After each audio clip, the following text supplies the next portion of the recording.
Salam değerli izləyicilərim. Sizinlə bugünkü mövzumuz körpələrdə nevroloji problemləri göstərən 10 ünsur haqqında danışacağıq. Birinci, yeni doğulmuş körpəyə doğum evindən evə gələndən sonra nəyə fikir vermək lazımdır? Düz uzadırıq və simmetriyə fikir veririk. Başının sağ çiyin, sol çiyin, əllərinin hərəkəti, ayaqlarının hərəkəti simmetrik olmalıdır.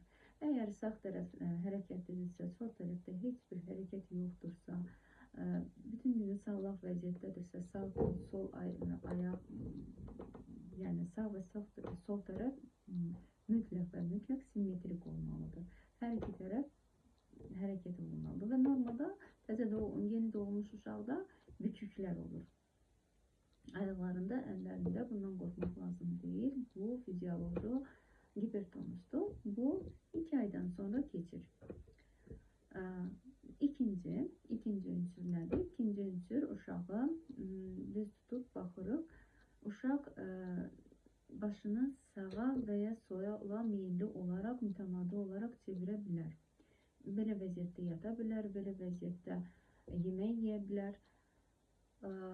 Bu da bir siqnaldır. Əgər siz nə qədər cəhd göstərirsiniz uşağın başını düz saxlamağa və yaxud da sol tərəfə çevirməyə, uşaq yenə də özünə uyğun olan tərəfə, sağ tərəfə çevirirsə və sol tərəfə çevirirsə, başını elə uzanıb yatırsa, bu da artıq bir siqnaldır. Bu onun göstəricisidir ki, yəni doğuş zamanı alınmış travmalarla bağlıdır. Onurğa sütunun ətrafında arteriyalar vardır ki, həmin arteriyalar beyni qidalandırır. Onlar doğuş zamanı travma alınmışsa, həmin arteriyalarda spazm olur və qan beyinə yaxşı getmir, qan dövranı pozulur. Ona görə də bu sahədə əzəllərdə və yaxud da sağ tərəfdə, sol tərəfdə əzəllərdə ağrı olur. Uşaq ağrını sakitləşdirmək üçün həmin tərəfə meyilli olur.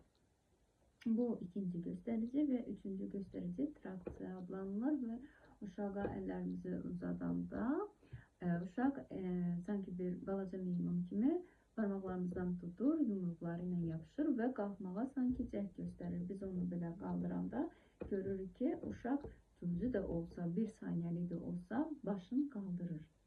Əgər ümumiyyətlə heç qaldırmırsa, sağlaq vəziyyətdədirsə başı, bu da bir siqnaldır və sonraki aylarda artıq 3 ayında uşaq qaldırdım, 3 ayında, 4 ayında uşaq qaldıranda artıq bu yaxşı yerinə yetirilməlidir. Qətiyyən sağlaq formada olmamalıdır. Yaxşı uşaq başını tutmalıdır, bacarmalıdır. Və növbəti uşağı qarın üzərində uzadanda, ağzı üstə uzadanda uşaq burnun qaldırmağa bacarmalı, azca da olsa burnun başını qaldırmalıdır ki, nəfəs almağı bilsin. Sağa və yaxud da sola tərəfə özü bunu etməlidir. Əgər bunu etmirsə, qətiyyən başını qaldırmırsa, heç bir saniyəlik də, 3 saniyəlik də yoxdursa bu da artıq bir siqnaldır. Növbəti 5-ci boynuna baxırıq. Boyun normada uzun, görünən olmalıdır. Arxa tərəfdən baxırıq. Əgər uşağı çevirirsə və boyun qətiyyən görünmürsə, belə bir vəziyyətdədirsə, bu da artıq travma nəticəsində boyun əzələlərinin ağrısından xəbər verir. Ona görə də uşaq ağrını sakitləşdirmək üçün belə bir forma alır. Kukla boynu deyirlər ona. Boyun görünmür. Sanki başdan sonra dərhal kürəklər gəlir. Amma belə olmamalıdır. Boyun olmalıdır. Boyun görünməlidir.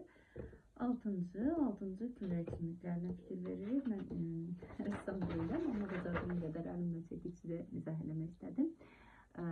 Görürsünüz, simmetriya olmalıdır kürək sümüklərində. Biri aşağı, biri yuxarıdırsa, rənglərində hətta azca bir fərq görürsə, bir tərəf çəhrayıdır, gözəl çəhrayı rəngdədir, o bir tərəf göyərmiş və yaxud da ağarmış bir rəngdədirsə, bu da atrofiyadan xəbər verir. Sümük çıxıqları ola bilər, ona fikir vermək lazımdır. 7-ci yan yastıq olmamalıdır. Normada uşağın yanı ağzı üstü, qarın üstü uzadanda belə bir gözəl bir formada, körpücük formada olmalıdır. Gözəl çəhrayı rəngində. Əgər yenə də bir tərəfi ağarmış rəngdədirsə və yaxud yastıdırsa, çökəkdirsə, bu da artıq problemdən xəbər verir. Bu da bir siqnaldır. Növbəti 8-ci qatlara fikir veririk. Qatlar deməli simmetrik olmalıdır. Görürsünüz, simmetrik olmalıdır bu qatlar. Eğer bu qatlarda biri aşağı biri yuxarıdırsa, bu da artıq problemdən xəbər verir. Burada da nevropatoloqa və mütəxəssislərə müraciət olunmalıdır vaxtında. Bu da çıxıqlarla bağlı ola bilər, doğuş zamanı travmalarla əlaqəli ola bilər.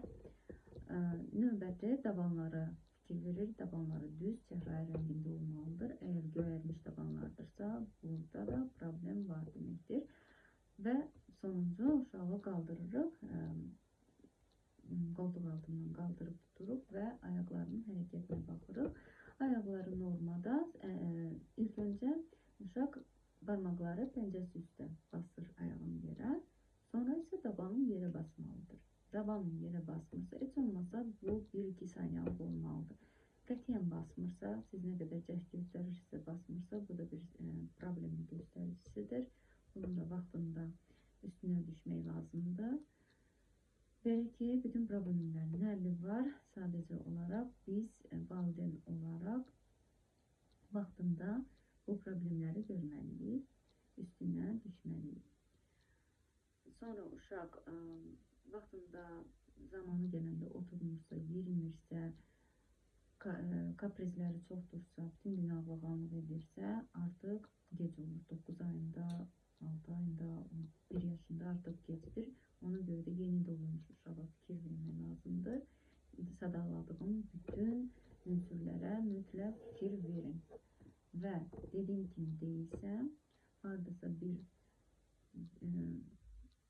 anormallıq görürsünüzsə, mütləq yaxşı nevropatoloqa, pediatra vaxtında müraciət edin, ortopedə müraciət edin. Sonra gec olur. Belə əziz izləyicilərim, mən sizə də körpələrinizə can sağlığı arzulayıram. Bütün körpələriniz sağlam olsunlar. Problem varsa həlli də var. Hələlik kanalıma abunə olmağı unutmayın.